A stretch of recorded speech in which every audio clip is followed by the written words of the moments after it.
প্রথমেই বলে নি কে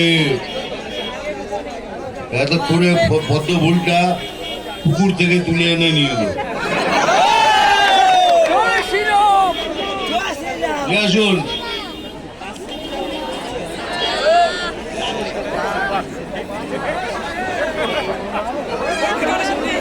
হ্যালো হ্যালো,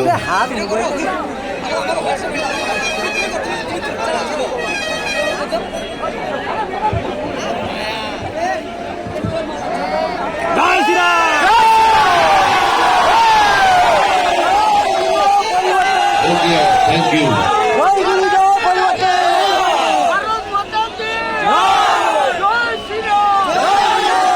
হ্যাঁ, এবার আমি বলি, এর আগে বলিনি, সুবিধা কিন্তু আমার লোক, ভুল করবেন না ভাই। সুবিধাকে জেতানো মতলব আমাকে জেতানো। আমি তো সবাইকে বলে বেড়াচ্ছি 294টা সিট আছে, বলেছি কে সবাই ক্যান্ডিডেটকে দেখুন, আমাকে দেখুন, সেভাবে ভোট করুন। লোকে জিজ্ঞাসা করছে পরিবর্তনটা কি?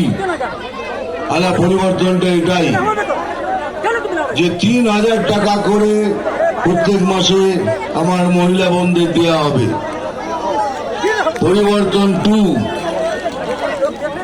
এই মহিলারা সরকারি যে বাসে উঠবেন সেই বাসের টিকিট কাটতে হবে না। মনে রাখবেন, এটা আমি বলছি, আমি কোনো কথা উল্টো পাল্টাবো কিনা। যতগুলো বেকার ছেলে বা ভাই বোন আছে, ভাই আছে আমাদের, তাদের 3000 টাকা করে প্রত্যেক মাসে দেওয়া হবে। তারপরেও শুধু ভাতা দিয়ে কাজ হবে না, তারপরেও তার যেন ছোট ছোট কাজ করতে পারে, সেই সুবিধার কথা আমি ভেবে রেখেছি, সেগুলো করব। এখন ইনি পরিবর্তন মানে কি কি বলে যাচ্ছেন জানি না, বলছে আমরা নাকি মিথ্যা কথা বলছে, দেবে না। আরে দেবো না মানেই তো দেবো, কিন্তু আপনারা দেবো না মানলে তো ঝাড়া সাফ করে দিয়ে চলে যাচ্ছেন। একটা কথা মনে রাখবেন খুব ভালো করে ভাই, আজ এখানে পড়াশোনার যা ব্যবস্থা দেখুন, 50,000 স্কুল আছে আমাদের। 50,000 স্কুলে একটা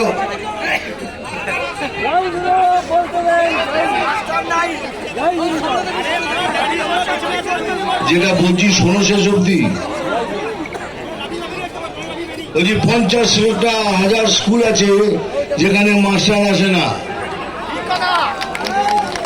ওই একটাও যদি মাস্টার থাকে, সে 5টা ক্লাসেই পড়ায় আর সমস্ত সাবজেক্ট ওই একটাই পড়ায়।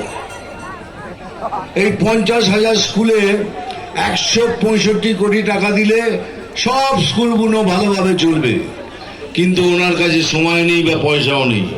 ওনার কাছে পয়সা আছে ক্লাবে পয়সা দেওয়ার। উনি মাদ্রাসাকে 5,713 কোটি টাকা দিয়েছেন, 5,713 কোটি টাকা, কিন্তু আমাদের এই স্কুলে পড়ার জন্য ওনার কাছে টাকা নেই। আমার আদিবাসী ভাই বোনদের পড়াশোনার জন্য তার কাছেও টাকা নেই।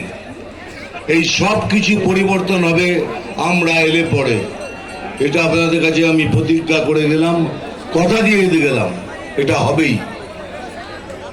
তারপরে কি বলছেন, এরা এলে পরে মাছ ডিম খেতে দেবে না। এটা যদি বিশ্বাসযোগ্য ব্যাপার বলুন তো? মহারাষ্ট্রে দেখুন, রাস্তায় বসে বসে ভাজিয়া দিচ্ছে। রাজস্থানে শুটিং করে এলাম, ভোপালে শুটিং করে এলাম, দেখুন যতগুলো বিজেপি রাজ্য শাসিত আছে সেখানে সব জায়গায় এইসব খেতে পাওয়া যায়। উনি অ্যাকচুয়ালি যেটা বলতে চাইছেন সেটা বুঝিয়ে দিচ্ছি। উনি নাকটা এইভাবে নয়, এরম করে ঘুরে দেখাচ্ছেন। কি ঘুরে দেখাচ্ছেন, কি ঘুরে নাকটা দেখাচ্ছেন? কি আমরা মাছ মাংস খেতে দেবো না, মাছ ফাছ খেতে দেবো না, কিন্তু একটা মাংস জরুর খেতে দেবো না। সেটা যেটা আমাদের হিন্দুদের কাছে খুবই পবিত্র, সেই মাংসটা না বলেছি। উনি বলছেন এসব খেতে দেবে না, আমি এলে পরে তোদের ভরপুর খাওয়াবো। সেটা কোন মাংস বুঝতে পেরেছেন তো? এইটাই হলো ওনার ঘুরিয়ে নাক দেখানো। আমি এলে পরে তোদের, কখনো কখনো ভাবি ইনি কি সত্যি ব্রাহ্মণ ঘরের হিন্দু মহিলা?